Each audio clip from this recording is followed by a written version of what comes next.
एक मुलाकात ऐसी शख्सियतों के साथ जिन्होंने दिया है अपने जीवन को एक नया मुकाम। रूबरू कराएंगे ऐसी कुछ हस्तियों के साथ एक खास शख्सियत के साथ मुलाकात। जयदेव पटेल के साथ नंबर 1 इंडिया न्यूज। नमस्कार व्यूअर्स, मैं जयदेव पटेल और आप देख रहे हैं नंबर 1 इंडिया न्यूज। आपका एक बार फिर स्वागत है एक खास शख्स के साथ मुलाकात प्रोग्राम में। आज हम बात करेंगे सिटीजन अमेंडमेंट एक्ट यानी सीए जो देश में लागू हो गया है केंद्र सरकार के द्वारा जो किया गया है इसको लेकर। इसके साथ ही कहीं राज्य और जो राजनीतिक दल है उनका एक विरोध सामने आ रहा है और कहीं ना कहीं उनका ये कहना है कि इससे जो मुस्लिम समुदाय है या जो मुस्लिम एक वर्ग है उसको उनके टारगेट करने की कोशिश की जा रही है। ये कहाँ तक सही है? और इसके साथ साथ सीए की लड़ाई अब जो रमजान पर आती हुई दिखाई दे रही है, इसके पीछे क्या मायने? इन्हीं तमाम मुद्दों पर बात करने के लिए हमारे साथ खास मेहमान है राजनीतिक विश्लेषक और मौलाना आजाद नेशनल उर्दू यूनिवर्सिटी के पूर्व चांसलर फिरोज बख्त अहमद। फिरोज बख्त अहमद, आपका बहुत स्वागत है हमारे प्रोग्राम में। आपका भी बहुत बहुत शुक्रिया जी।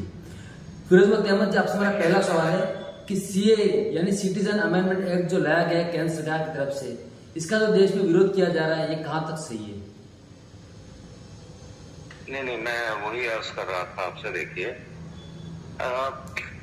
तकरीबन मुझे याद है 3-4 साल पहले भी जब इसका जिक्र हुआ था या पब्लिक में इसकी बात आई थी तो तभी भी इसका विरोध हुआ था। जगह जगह इसके विरोध में लोग सड़कों पे बैठे थे। शाहीन बाग में कई महीने तक आधी दिल्ली बिल्कुल जाम रही, बल्कि पूरी दिल्ली समझिए। तो मेरा ख्याल ये है कि इसका विरोध इसलिए हो रहा था और आज भी इसलिए हो रहा है क्योंकि जो मुस्लिम कम्युनिटी है उसको मैं क्या बताऊं, उसको लटकाया झटकाया जा रहा है, उसको भड़काया जा रहा है, उसको भटकाया जा रहा है। उनको यही नहीं पता कि ये कानून क्या है। ये जो कानून है किसी की सिटीजनशिप नहीं ले सकता। ठीक है कि भाई कागजात दो और कागजात नहीं दिए या दिए भी तब भी जो है आपकी जो सिटीजनशिप है वो खतरे में पड़ जाएगी। नहीं, ये तो कानून उन लोगों के लिए है जिनका हिंदू मुसलमान से कोई मतलब नहीं है हिंदुस्तान के, लेकिन अफवाहों का बाजार गर्म है। ठीक है, हिंदू मुस्लिम बना दिया गया है। ये एक छोटा सा कानून है और ये कांग्रेस के जमाने में भी था। ठीक है, कांग्रेस ने भी इसको लागू करने की कोशिश की थी। और इसमें तो ये है कि जो दूसरे ममालिक में खास तौर से पाकिस्तान, बांग्लादेश, अफगानिस्तान वगैरह में जो हमारे बिरादरान वतन है, इसमें हिंदू हैं, सिख हैं, पारसी हैं, जो भी है, इस तरह के 6 तबके हैं जो गैर मुस्लिम हैं और उनको जिनको प्रताड़ित किया जाता है, जिनको कन्वर्ट किया जाता है वहाँ पाकिस्तान वगैरह में, अफगानिस्तान में, या जिनकी बच्चियों को उठा के उनका धर्म परिवर्तन किया जाता है, प्रॉपर्टी उनकी जो है उस पर कब्जा कर दिया जाता है। ठीक है, उनके वहाँ जो मंदिर हैं उनमें भी अक्सर तोड़फोड़ होती है। तो ये उन लोगों के लिए है कि वो यहाँ पे, क्योंकि हिंदुस्तान जब पार्टीशन हुआ था तो लोग हिंदुस्तान का हिस्सा थे, तो पाकिस्तान कोई आसमान से तो आया नहीं निकल के, तो हिंदुस्तान का हिस्सा था ना। तो मौलाना आजाद ने तो ये भी कहा था, the water shall not be cut in Twain, यानी पंजाब को बोला था। तो ये खामखाई में मुसलमानों ने इसको, कुछ सारे तो नहीं लेकिन काफी मुसलमानों ने इसको अपने ऊपर ओढ़ लिया है, जबकि इसका उनसे कोई लेना देना नहीं है।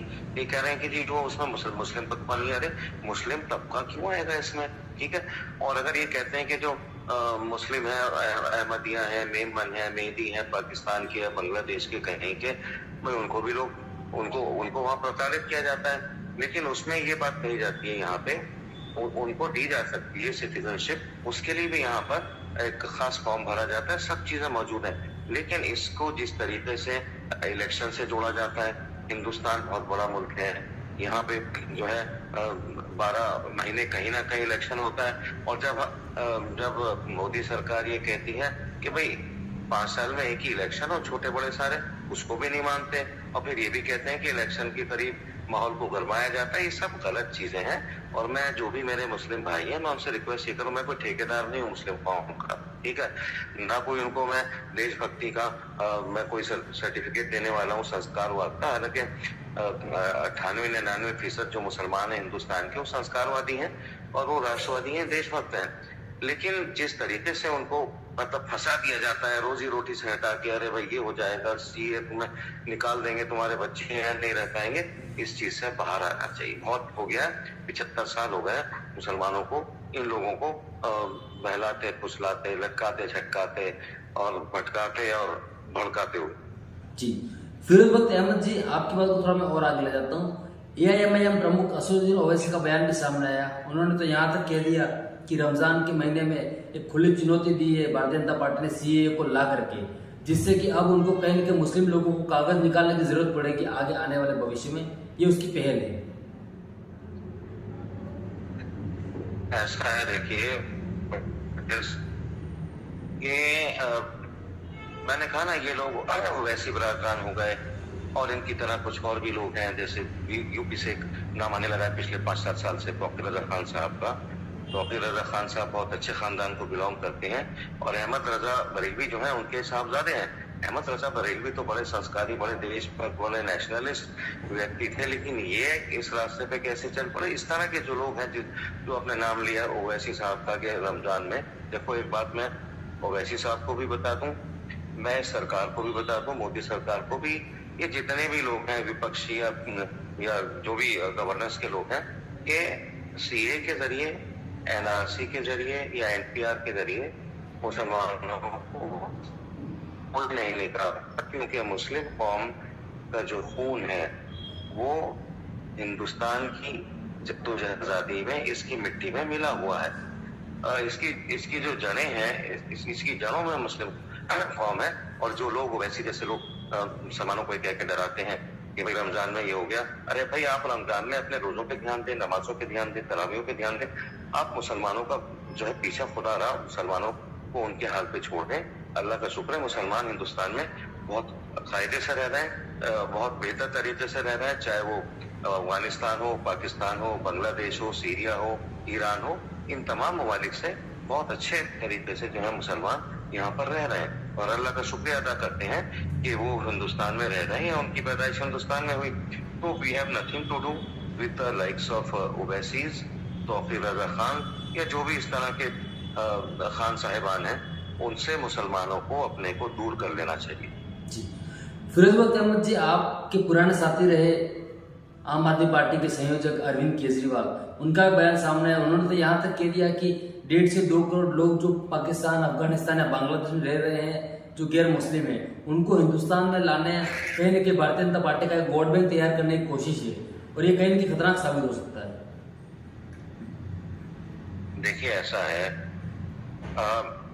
ठीक है, अब आम आदमी पार्टी दिल्ली में जो है राज कर रही है, खामोशी से अपने राज करती रहे।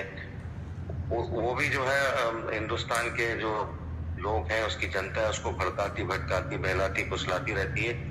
वो उन्होंने एक नए से सिलसिला शुरू कर दिया कि भाई ये यहाँ से बहुत सारे लोग आ जाएंगे, लाखों करोड़ों लोग आ जाएंगे, इसके CAA के जरिए उनको जॉब्स कैसे देंगे, उनको मकान कैसे देंगे, उनको सारे, मतलब उन्होंने एक नया जो है नैरेटिव, जो नेगेटिव नैरेटिव है, इन लोगों ने शुरू कर दिया है। लेकिन मेरे ख्याल से हिंदुस्तान की जो जनता है परिपक्व है, वो आम आदमी पार्टी की जो मशीनेशंस हैं, जो उनके जो मतलब भड़काने वाले और भटकाने वाले बयानात हैं, वो ठीक है, उनको एक स्टेट मिला हुआ है, अपने खामोशी के साथ उसको करते रहे।